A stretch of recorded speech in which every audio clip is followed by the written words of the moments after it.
respecto a las diferencias del documento público y el documento privado,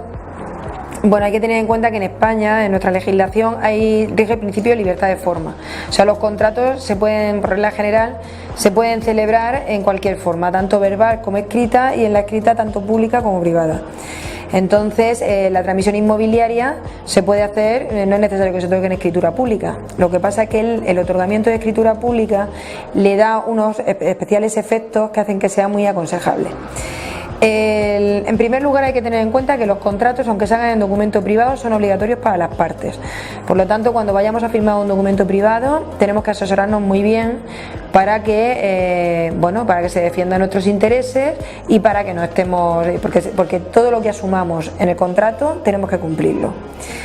Cuando ese contrato se lleva a una notaría para que se le vea público o directamente se pide la escritura pública, ya interviene un funcionario que desde el principio está controlando la legalidad de la operación. Entonces hace que ese documento que sale de la notaría tenga unos efectos más fuertes, más especiales con relación al documento privado que ha sido redactado de forma privada por las partes o por un abogado de forma particular. El documento público, cuando nosotros queremos hacer una escritura pública, pues acudimos a la notaría, decimos lo que queremos hacer, desde el principio pues se examina por el notario si hace falta alguna autorización especial, algún consentimiento, alguna notificación a terceros, y hace que el documento, tal y como sale de la notaría, esté revestido de unos especiales efectos sin necesidad de que aparezca convalidado ni por otra autoridad, ni una autoridad judicial ni nada. Los efectos que se le atribuyen al documento público y que le diferencian del documento privado son, en primer lugar, la fuerza probatoria,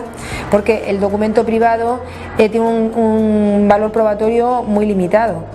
Sin embargo, el documento público tiene una presunción de veracidad y de integridad, de tal manera que hace prueba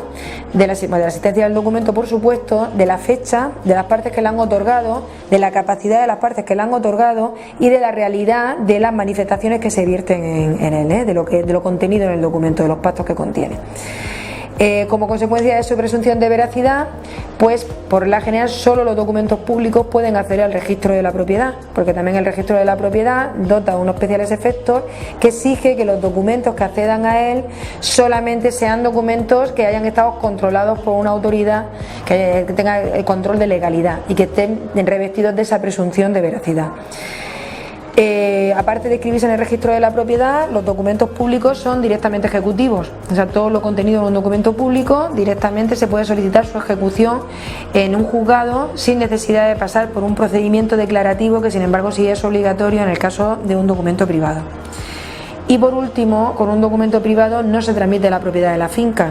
solamente se da lo que se llama el título. Sería necesario entregar también el modo, que es la posesión física de la finca, para que se produjera la transmisión de la propiedad. Sin embargo, con la escritura pública se está transmitiendo directamente la propiedad, porque el otorgamiento de escritura pública en favor del comprador produce los efectos de la entrega de la posesión, es como una entrega de posesión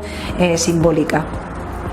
A pesar de que hay gente que piensa que por otorgar un documento privado pues no tiene que pagar impuestos, pero eso no es así. El documento privado, si contiene algún hecho imponible, algún hecho que puede dar lugar al pago de impuestos, hay que liquidarlo y hay que pasarlo por la oficina liquidadora correspondiente para pagar los impuestos. Entonces, la ventaja de otorgar un documento privado antes de un documento público se da principalmente en aquellos casos en que es necesario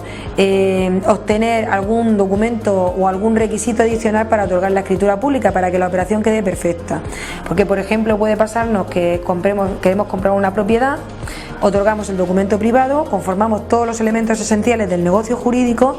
pero dejamos el otorgamiento de la escritura pública para el momento en que se hayan obtenido, por ejemplo, la financiación para el comprador o una autorización en el juzgado que nos hace falta para vender, porque resulta que vende un menor o un incapaz. O sea, algún requisito adicional para que la operación quede completamente perfecta. Entonces, con el documento privado conformamos totalmente los elementos del negocio, pero quedamos comprometidos a realizar la operación una vez que obtengamos todos los demás requisitos que nos van a permitir otorgar la escritura pública.